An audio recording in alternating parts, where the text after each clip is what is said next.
Hey, kia ora, Helen Brahms coming to you live from Wilderness Lakes in California.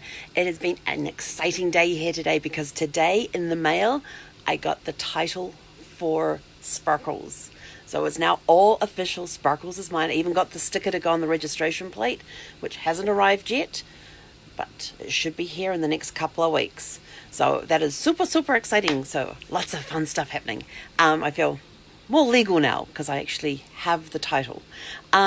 So today's question is a doozy.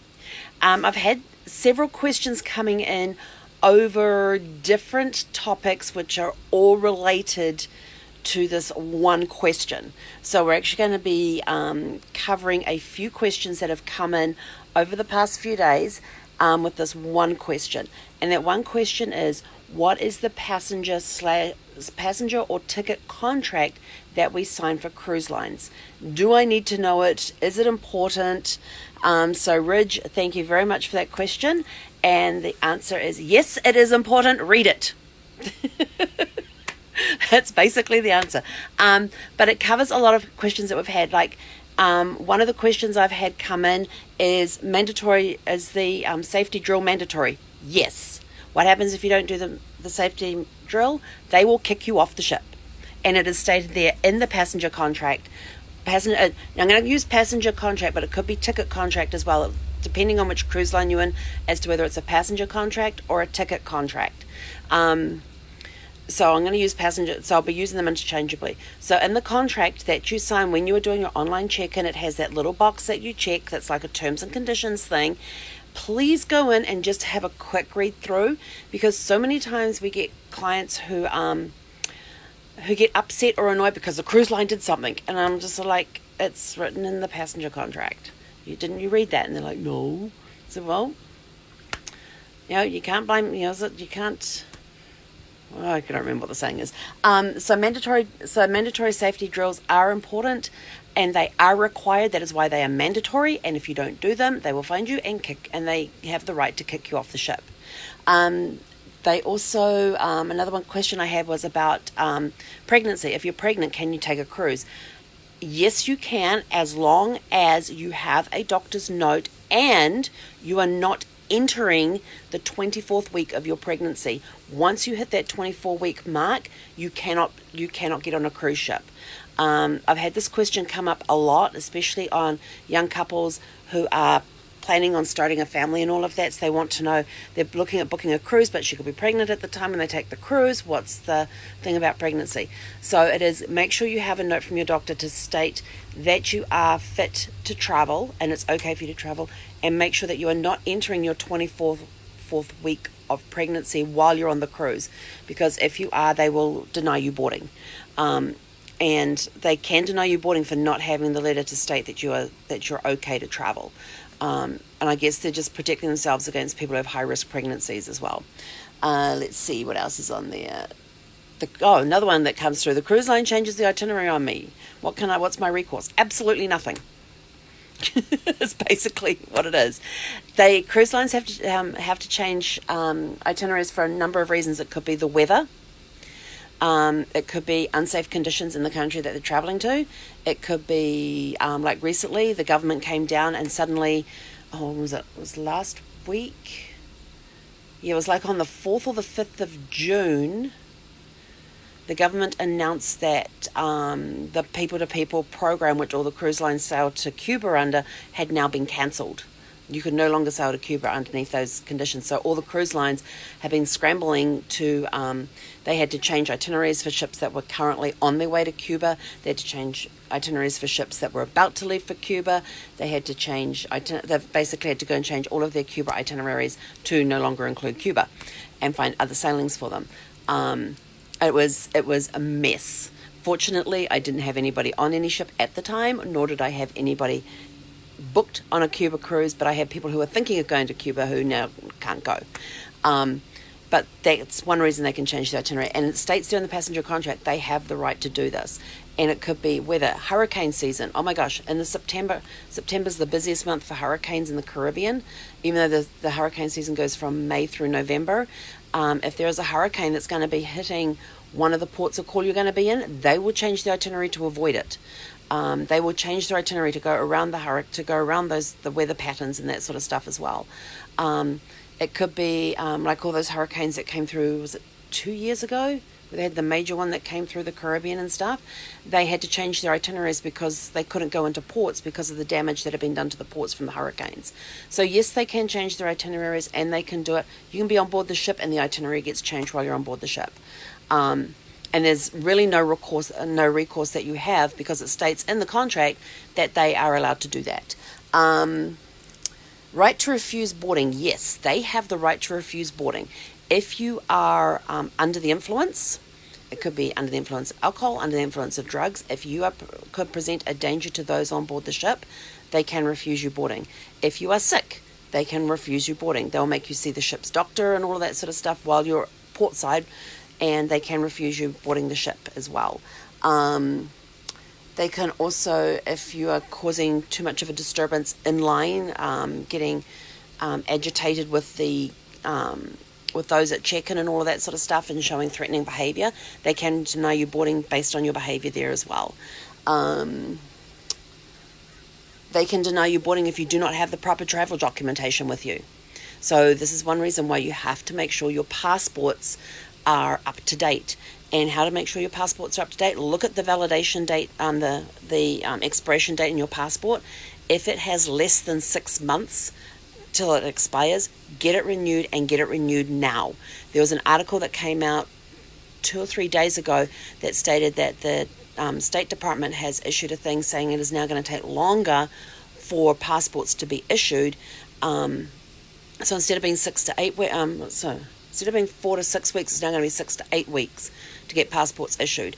And if you want expedited passports, where it can be done within 2 weeks, then that's going to cost you $80. And I can't remember what they said the cost was for the last minute have to get it done thing.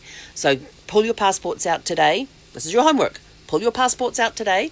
Check your expiration date. If it's expiring within 6 months, go get it renewed. Why is 6 months important?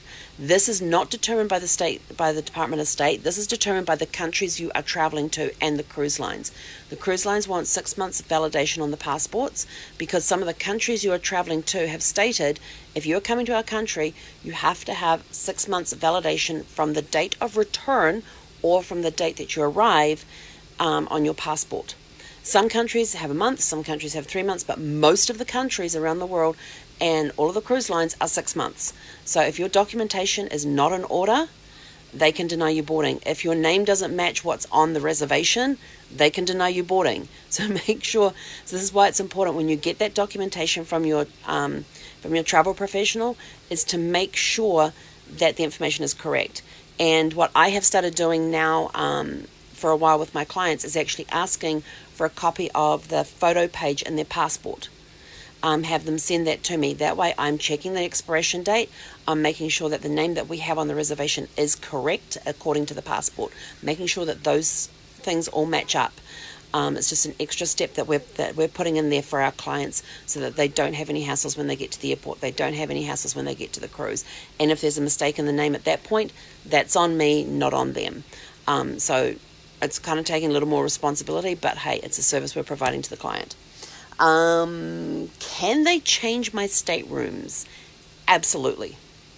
They can change your staterooms. Like, for example, if you booked an accessible room and you don't need that accessible room, just wanted it because you know it has more space in it, they have somebody who actually needs it, they can actually put you in another room. So if you do need an accessible room, make sure that your travel professional that you are working with, they know why you need that accessible room, so they can then communicate that with the cruise line. So if you've booked an accessible room and you need it because you're in a wheelchair or you have mobility issues, that sort of thing, they can let the cruise line know. It gets noted on the reservation, so that if they come to, we need an accessible room, and they're looking down that list, if there's somebody who doesn't have anything on their reservation that marks them why they need the accessible room, they will kick them out of that room and put somebody who needs it in there. Other reasons they can change the room is the room stewards, when they're going through cleaning the rooms and making them up and turning them over and all that, there could be a repair or maintenance issue in there. They could say, hey, the faucet's not working in the bathroom, or the lightings are out, or these outlets aren't working. or we notice that there's some damage to the door or whatever. So there could be some reason as to why they may need to take that room out of service, so therefore they need to move you rooms as well. So yes, they can do that. What else have I got on my list here? It even talks about behavior on board the ship.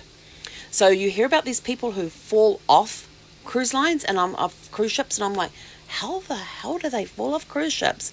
I mean, I'm 5'4", and I'm standing next to those railings up there, and they're chest high on me, and I am 5'4", so those things have to be at least 4 foot tall. And I'm like, how do people fall off a cruise ship? And so yeah, it talks about your behavior when you're on a cruise ship. Don't go climbing on the railings. Don't throw stuff overboard the ship. What else do they have on there? Yeah, don't go swinging off the lifeboats. They have all this stuff. Just basically go read the contract. If you're on your good behavior, it's okay. If you get over intoxicated and you become obnoxious and all of that sort of stuff, they can actually offload you in the next port. And they do have brigs on board the ship where they can lock up people. And then they get them taken off by the authorities at the next port. What happens if you get offloaded? It is then up to you to get your way home. It is not up to the cruise line to do that for you because they offloaded you for your behavior or maybe some misdemeanor that you committed while you were on board the ship. That is up to you to figure out how to get home. If you should miss the ship, and they turn around and they've actually got this all in there, if you should miss the ship when you're at a port, and it's because you've been off drinking in a bar or shopping, the shore excursions, I'll get to that one in a second about missing it with a shore excursion. But if you miss it due to some fault of your own, where you didn't get back on to the ship on time and all of that, go and talk to the port authorities there because they may have your passports if you don't have them with you.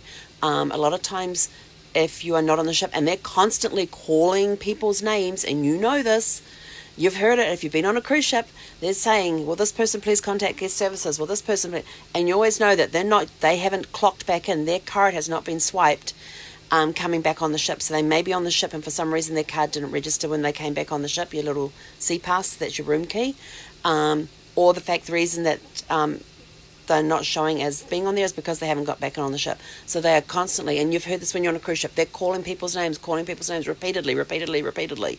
So it's not like, oh, I never called my name. Well, yeah, they are. So if your name is called and you don't respond to the numerous times that they call the name, they will actually go and check your cabin to see if you're there. If you are not there and you're not responding to call the guest services, then they will actually check your room safe. If your room safe is I've seen this happen on cruise ships. I don't know if it happens on all of the cruise ships though, but there has been ones where I have seen this happen. They will actually break into they break into the room safe and get your passports out of there, and they will leave those with the port authorities so that you at least have your travel documentation to get back. I don't believe they pack up your belongings. Some cruise lines may, some don't, but that's what could happen. So always, if you get there and your ship is gone, go talk to the port authorities. They may have your travel documents with them if you don't have them with you. But I always say carry your passport with you wherever you go. When you're off the ship, make sure you're carrying your passport, because if anything should happen and you don't make it back to the ship, at least you have that. Now, shore excursions. If you do the policy on shore excursions is, if you do a cruise line shore excursion and that excursion is late back, they will wait for that excursion to get back.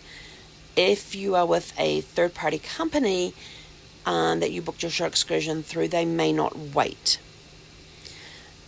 If there is something that caused the shore excursion to be late back, there are companies like Shore Trips, which is one of the third-party companies that we use, that guarantee to get you back to the ship on time. And if they don't, because the bus broke down in traffic, whatever, something that was beyond your control, they will get you to the next port to meet up with the ship.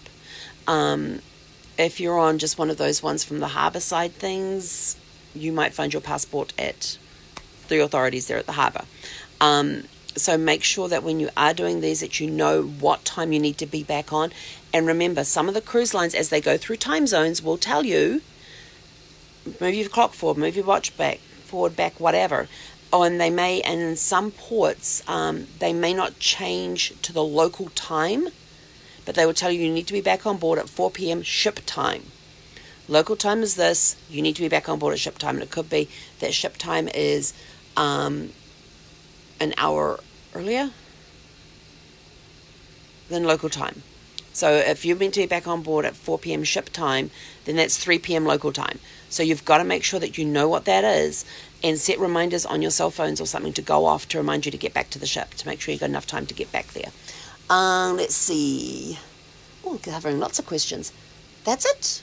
That's what I have. Those are the ones that have come through with the main questions that I've had. That's all covered under that one question of how important is that passenger contract or ticket, the passenger/ticket contract. Make sure you read it, have a glance through it. Oh, it also lists on there what you're allowed to bring on board, what you're not allowed to bring on board, what they will confiscate. It may have on there what their alcohol policy is about what alcohol you can bring on board. Can you bring beer and wine on board? You definitely cannot bring liquor on board. It will talk about that if you buy stuff when you're in, if you buy any liquor when you're in port through the duty-free stuff. A lot of the cruise lines will actually take it from you when you check it in when you get there, and they hold it in their room and then deliver it in their whatever storage room, whatever, and then it gets delivered to your room the night before you depart the ship. So all of that is in the passenger/ticket contract. Make sure you go through and just have a quick glance through there. You don't have. Some people like to read all the details, but a lot of times you can quickly just glance over and go, oh, alcohol, yeah, I need to know about that.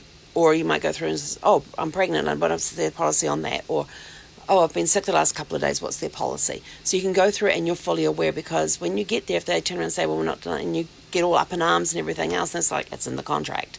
If you didn't read it, you got to know these things. More information is good.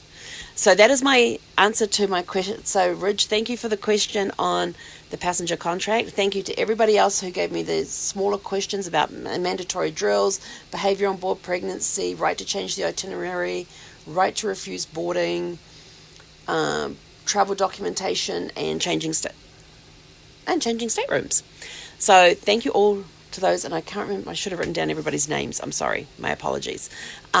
If you have a travel question that you would like us to answer, please private message me on that, and we will get those questions answered for you. Thank you everybody for tuning in and watching. Kia ora to everybody.